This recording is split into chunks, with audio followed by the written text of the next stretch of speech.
Ladies and gentlemen, make sure you are following us on Apple Podcasts and Spotify. Give us a 5-star rating. It massively helps us out. Enjoy.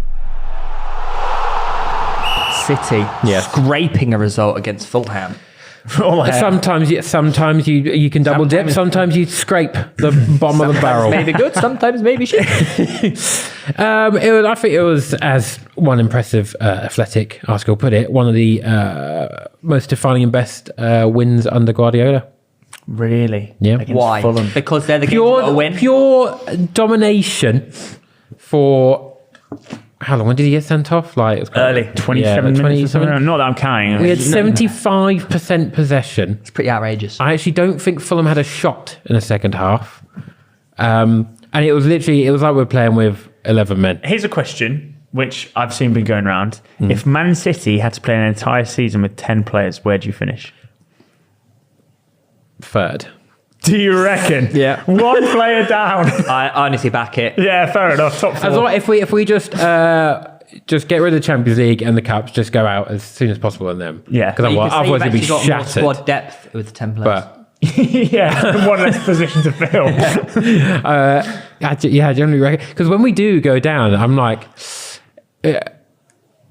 I'm not that worried, which is a bit When you nuts. go in a game, when you go behind. Yeah, when we go down, I'm like, oh, it's going to be really difficult, but we should do it. Yeah. Whereas, like, say even like before Guardiola, whatever, it's just like, oh god, like usually when you go a man down, you're like, just don't lose, sort of thing. Yeah. But it was actively like, no, we need to win this, win it. What do you think of Cancelo's red card? Deserved?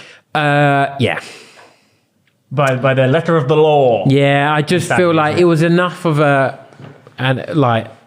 Do you know what's funny though? Is if he goes for the ball, it's only a yellow. It's because there's zero attempt. He just tried to ease him out, and it's a very strong easing. Yeah, I have a bias and because I can't to know an FPL. But this is where the common sense rule comes in, lads. Because so he doesn't get So sent he's off. getting a red card, but Trent also gets a red, and Dean Henderson also gets a red. But does Trent get red? Because it wasn't a goal scoring opportunity. Trent gets a yellow. It was down. It was common sense rule, fam.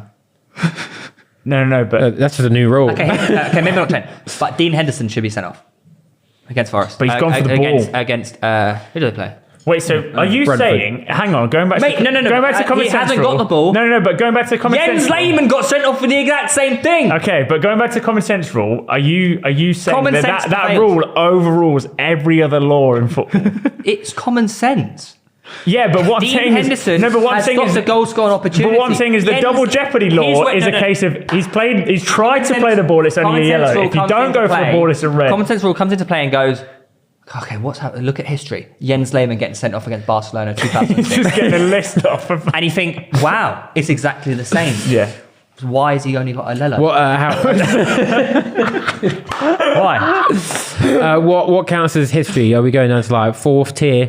We've got an example from... History is whatever you can think of on the spot. Okay. Just immediate. Okay, yeah. Nice. I'm also fuming because he's my captain. Yeah. On FPL. Not a deal. But anyways, you bring on the robot. He scores an offside goal and then a penalty. Yeah, I missed the offside goal because I went for a wee. Oh, no. But it is known when you go to the toilet, you will score. It would have been fine had it not been. If there's a challenge system, nobody called it. Well, there you go, see. And then, I think it was a pen. I just think it's one of the ones where if you don't go down, then you won't get it. Yep. But I think everyone who does go down, maybe like more than 50% would get it. Sort of thing. The strange thing is Kevin De Bruyne. You don't see that often. Yeah, and it's not a convincing go to ground. And it's very much a all arms parachute. If it was like a player who's notorious for diving, it would be made into a bigger story than it is. But right now, KDB seems to have got away with diving. It's because he's that good. He's that good that everyone goes. No, it's no excuse. Fine. I mean, we'll let him off this once because he's like one of the best players in Premier League history. Yeah, you got to time. It's like Zach Jalab always calls.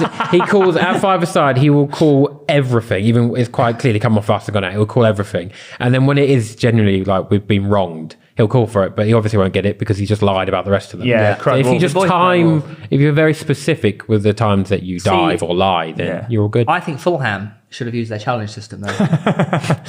But VAR did look at it. Yeah, exactly. So maybe that's where the common sense rule comes in and goes, mate, that's not a pen.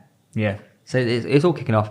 Do you think, Guardiola came out and said recently, this is outrageous. He said, Chelsea, Liverpool, Spurs, Newcastle, Man United and Arsenal are all in a title race. He forgot quite a few more teams that are in the Premier League there. Fulham, Brighton. Yeah. Do you think that's true or is it just mind games? I think it's true from his perspective. Yeah, I generally reckon he works on the basis of, like when someone older goes like, oh, well, we've got 40 points, so we're staying up. I generally reckon he just works literally on there. When it's like, oh, well, we take it game by game, week by week. I reckon he generally does just focus on, there's not like, well, unless you're dropping some players because you've got like a dead rubber in the Champions League. Then I guess you are looking past that. But that's why he tends to blow teams away because he sets up to beat the team that's ahead of him. Yeah, right? Like we play Haaland every single game that we possibly can for like 45 minutes.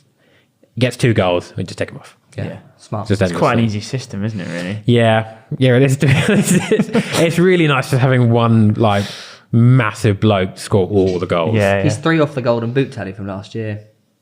5, no? He's on 18. Yeah, he's on 18. I find it frustrating that outrageous anyway. Yeah, it's ridiculous. that it's like we haven't even finished the season yet, and instead of when it's like Mo Salah beating the record or whatever, I was like, oh, he might beat the record. Everyone's like, oh, well, I want him to do it. When it's Haaland, it's like, oh, boring. No, I love it. It's just boring. Like, it's boring. Oh, have they gone too far? Has football gone too far? Well, Kane's on 11 now, 12. Yeah, he's doing well. Yeah, which is like half of what last year's total was. All it means is that last year's total is just going to get completely blown out of the water by whoever it is. I'm just like, don't you want to see something that's like, I'm convinced if Messi and Ronaldo, one of them was here, I watch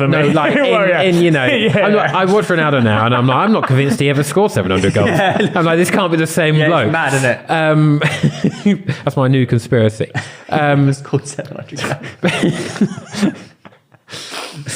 What was I saying? You're talking about Messi being in the Prem. Oh yeah, I'm convinced people would be absolutely, they would hate it. But there's rumours. They'd be miserable. There is rumours, right? Like, oh, it's too easy. There's no point. He's linked with City again, isn't he? Who? I don't want him. He's been having a cheeky chat. He's going into Miami. With Pep Guardiola. He's going into Miami. Have you ever heard him speak? Yeah. No, I haven't. Which is weird because he's my guy. You can picture Ronaldo talking. I've heard Messi. Yeah. I can't picture Messi speak. Yeah. It's like a little high-pitched Spanish. He's just calm, very quiet, softly spoken. Softly catch. I've heard him speak a couple English words before as well. What were they? So he can actually speak. He can. So he's been learning English for the last year and a half. He's coming City.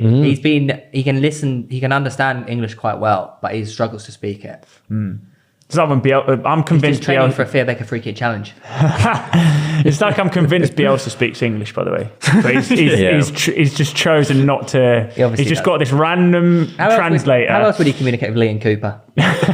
Well, he's Scottish. It's like Aguero barely ever spoke English in interviews. Yeah. But it's just sort of like. But I try and think the other way around because it's like you'd have to feel like you got a good grasp on the language before someone asking you questions. Aguero did speak. He lived in England for like 10 years. Yeah. Well, Bielsa's excuse was he didn't want to speak English in case he didn't say specifically what he wanted to. Okay. So he spoke in his native language, so he'd never get misconstrued by the media.